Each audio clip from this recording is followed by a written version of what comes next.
Yeah, we are live now. Hello everyone, welcome back to Cyber GRC podcast where we make governance, risk and compliance sound human, not robotic. I am Vidya, your host for today, and today we are talking about something that quietly controls your organization safely, but even if you don't realize it. It's called TPRM, third party risk management.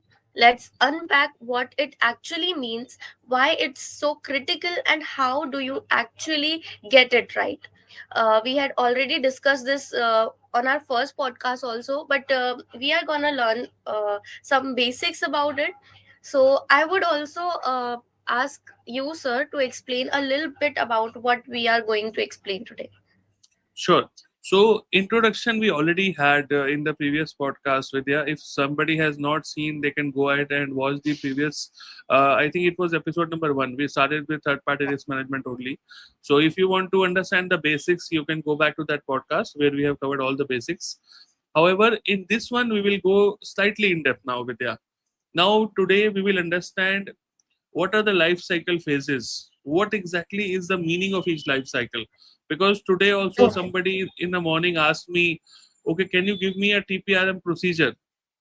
So Mhm. as such there is nothing called a TPRM process or a TPRM procedure. TPRM is a set of processes in a life cycle approach. Okay, so we need to understand that. So today we will understand that along with the Okay. gaps, like what are the red flags that a company sees before they go for a Yeah. third party risk management, and which actually trigger the third party risk management, right? So these are some deep dive today we will be doing in this session actually. Okay. Okay, let's start with my first question. Sure. How does uh, uh, how does TPRM actually work inside an organization? Sure. So, just to answer this question, Vidya, this is the complete life cycle, management of any third-party risk management program in any organization, right? And let me tell anybody who is watching, and please make a note that if you skip any of the life cycle phases here, your entire third party risk management can go wrong. Okay, so these are so critical phases. So this is how you implement TPRM in any organization. This is how you basically make sure your TPRM is working fine or not. This is your basically, I would say, the blueprint for implementation of TPRM in any organization, right? So how do we start with? Yeah, we start with the planning and governance. Okay, so why it is important to start with planning and governance is because we need to understand what exactly is the framework that we want to follow for managing the TPRM process. Okay, and we lay the policies, third party risk management policy. What exactly is the policy? What exactly we want to do actually in the TPRM.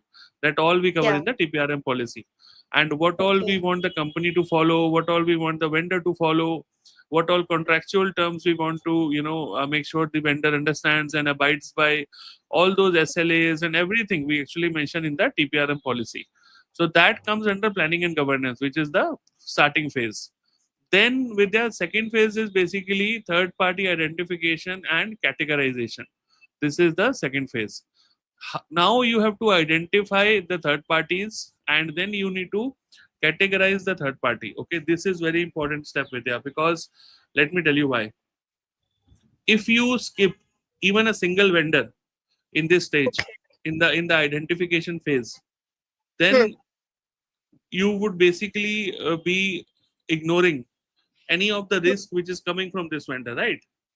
Okay. So it is very important to first of all identify what all vendors does an organization have. Okay, for Yeah. example, HR would be having different vendors, IT would be having different vendors, finance would be having different vendors, and specifically all the other departments, right? Because nowadays there's hardly any function or department who is not outsourcing, right? It's hardly any department. So Yeah. Exactly. so that is where basically we need to identify. And now people ask me, how should we identify?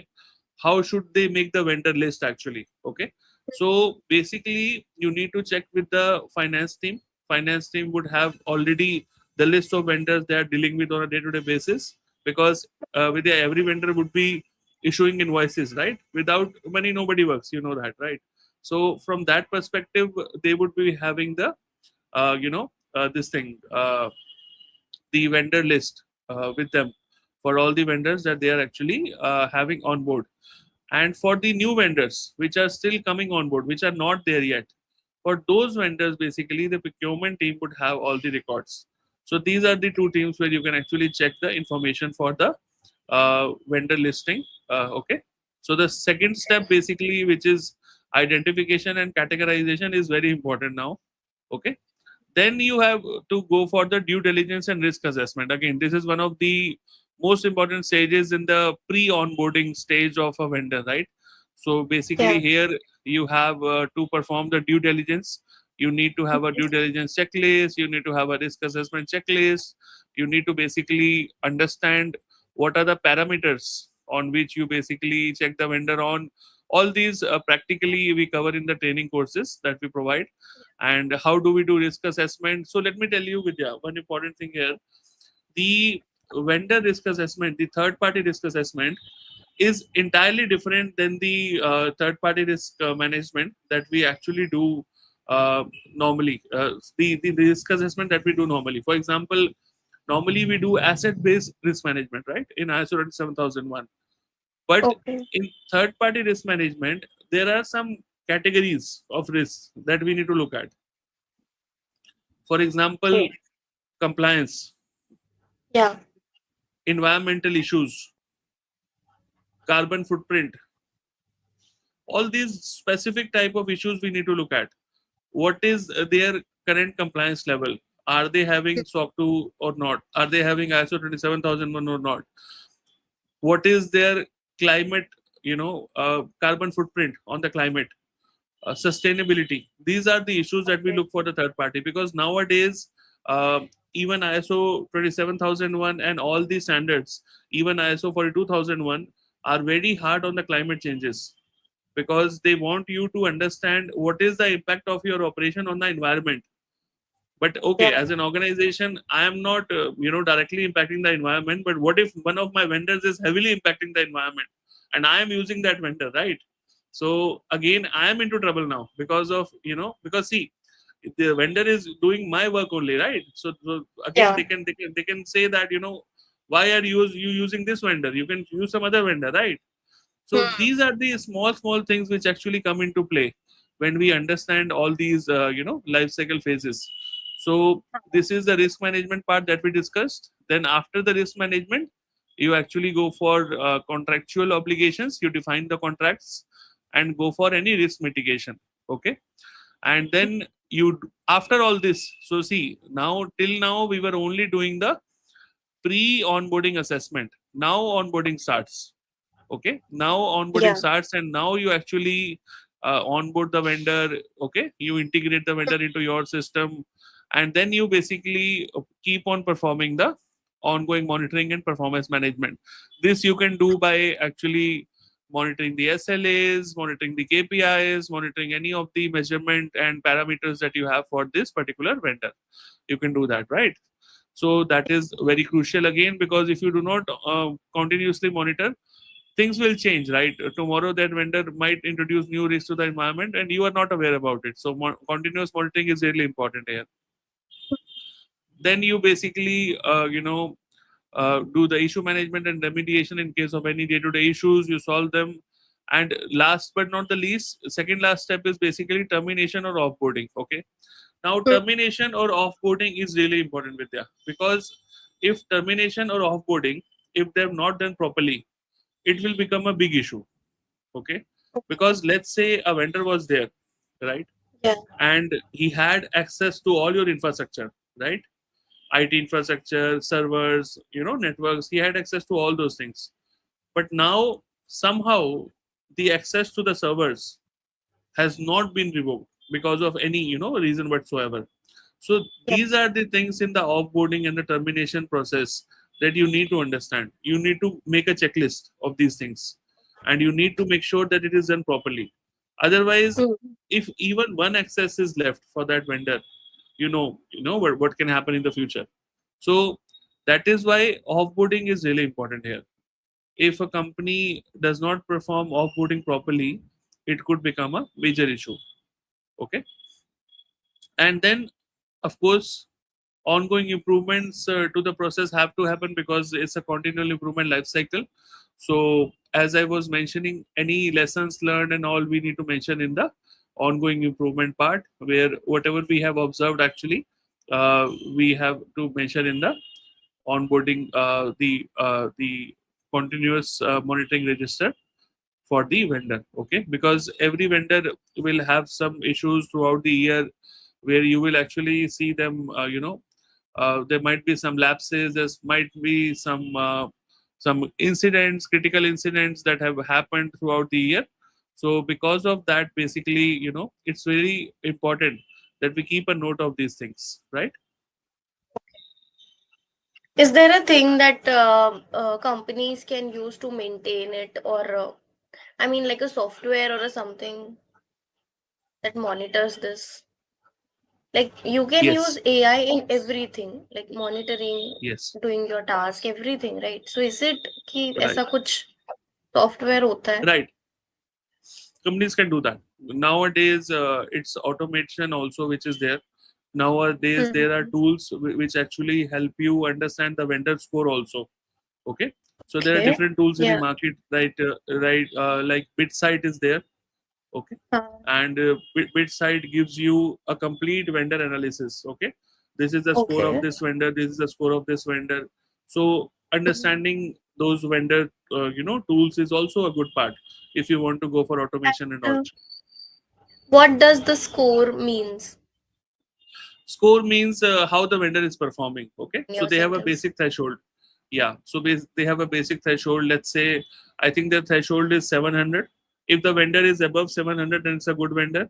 If it is between 600 to 700, I think it's a slightly risky vendor. If it is below Okay. 500, then it's a high risk vendor. So that's how they have categorized into risk actually. Okay. I have a question. Um, Yeah, how can automation and AI enhance TPRM efficiency? this is a very good question actually, Vidya. See, with the development of AI, you can Hmm. basically do a lot of automation here. Yeah. But again, I would say human oversight is also important. Okay, because Yeah. I was reading an article here, some days ago, where the same question Mhm. was asked: Can AI replace the TPRM process? Same question they're Okay. asked actually. Yes.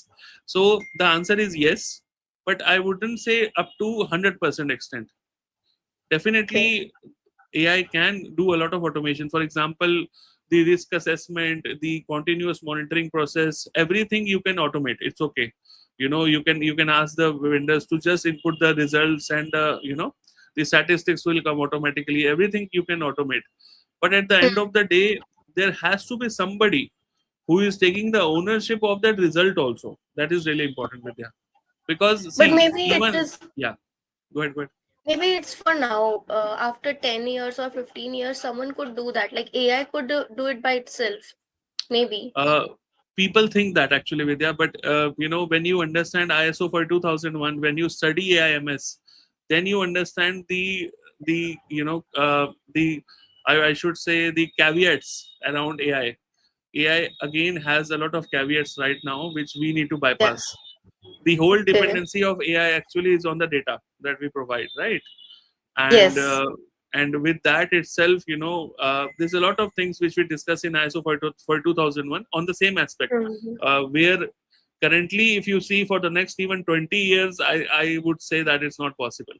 If you have attended my ISO Okay. for 2001 batch, you will completely understand why I'm saying that. Because there Okay. is, yeah, because there is a lot of risk, still a lot of risk on AI, which involves human intervention. Every now and then it involves. Okay.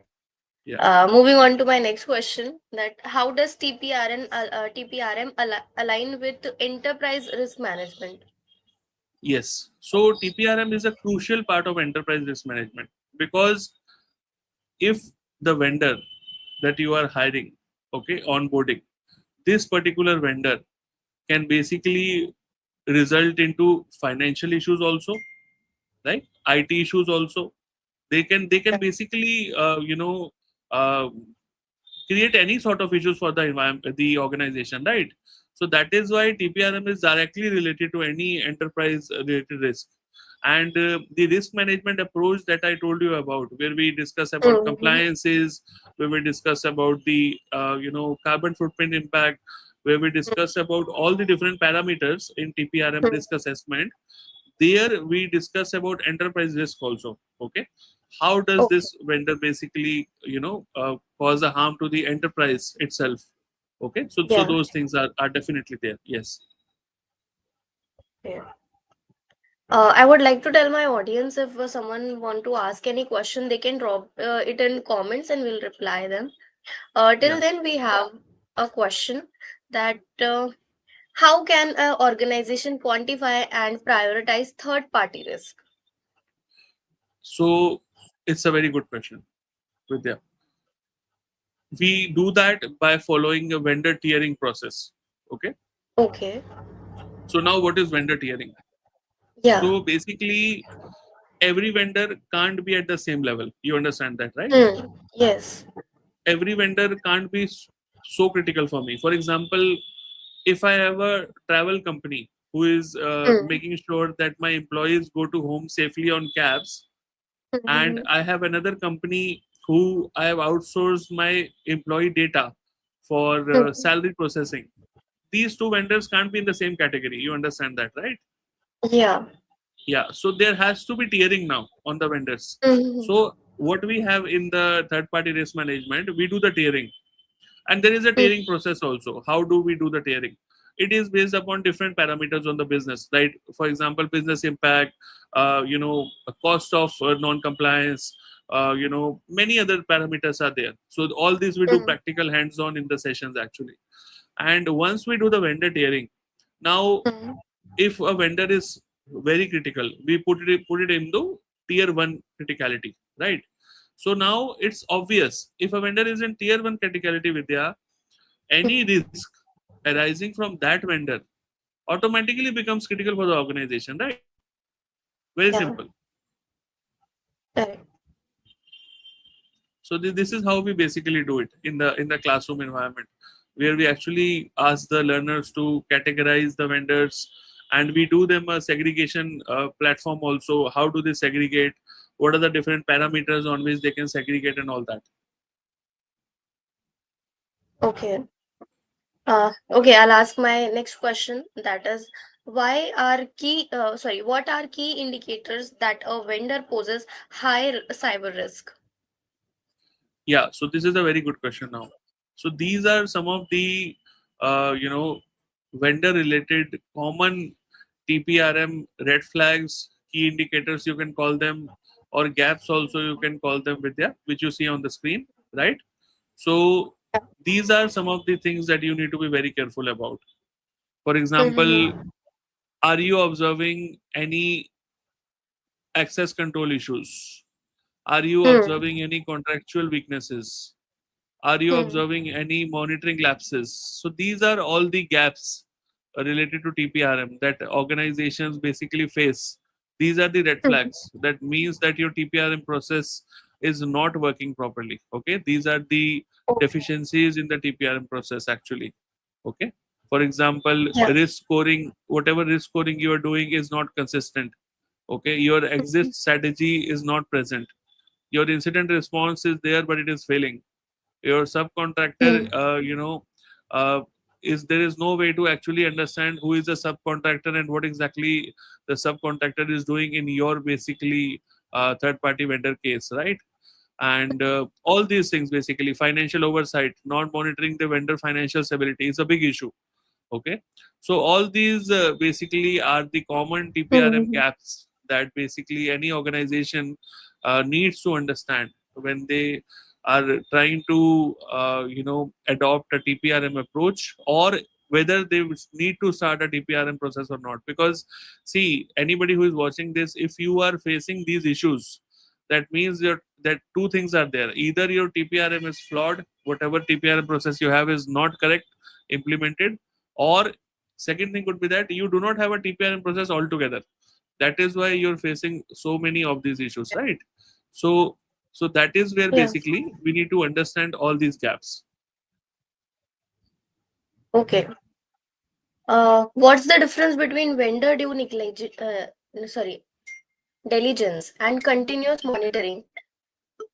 Yeah. So very good question again, Vidya. Vendor due diligence is basically done before getting the vendor on board, right? And Okay. continuous monitoring is done throughout the the life cycle of the vendor. Like I showed you this particular life cycle, right?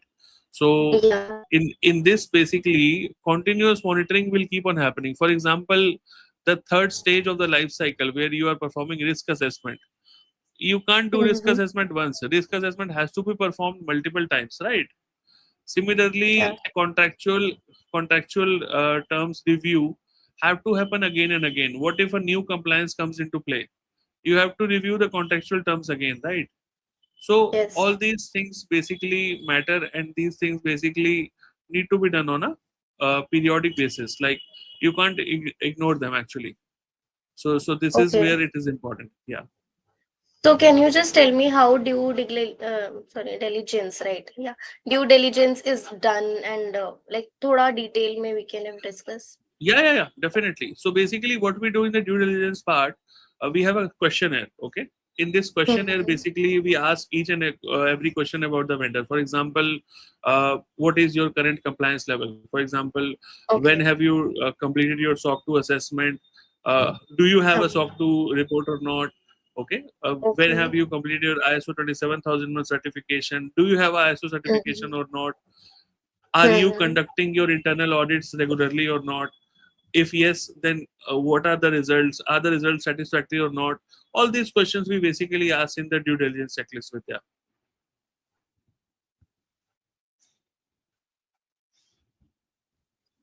Okay. Next question is TPRM just an IT or cybersecurity issue then? No, TPRM is not a IT or cybersecurity issue. You saw this thing, right? Here, basically, you see Yes. financial issues also. Here, you see issues related to monitoring also. Here, you see issues Hmm. related to documentation also. So a lot of issues are there. It's not only related to IT. You see this, right? So different types of issues are there. No. It's actually comprises of a gamut of issues. There's a lot of issues there. Okay. So it is not like, so DPRM is not just about protecting system, it's also about keeping your business running smooth even when others fail. Right, right. That is true. Okay, any end advice or tips you would like to give our audience for today? So yeah, a very important thing, Vidya. Basically, here I would like to tell everybody that if you are facing any of these gap areas, that is why I have created this chakra sort of thing, so that you Mhm. understand Mhm. in this chakra, if any of the things if you are facing in your company, that means Mhm. again two things: either whatever you have implemented is not correct and is not Mhm. working properly, again you need to get in touch with us and understand how we make it right, or you have not implemented TPRM altogether. These are the only two things that would have happened, right? So this Yeah. is what you need to be careful about, because these are the red flags, Vidya. If any company has these red flags, then they have to be cautious now. Okay. Okay, that was it for it. And audience, if next time someone says if it's our vendor's problem, stop them right there, because outsourcing the risk doesn't mean outsourcing the risk, right? And if you enjoy the podcast, don't forget to follow the Cyber GRC podcast for more simple and practical and impactful discussion on building a secure and compliant business. And if you are curious about how to implement TPRM step by step, check out our upcoming Cyber GRC TPRM masterclass. Until next time, this is Vidya signing off. Stay secure, stay relaxed, and remember, trust is earned and not assumed. Thank you so much, sir. That was so fun. Thank you, Vidya. Thank you everyone for watching. Thank you.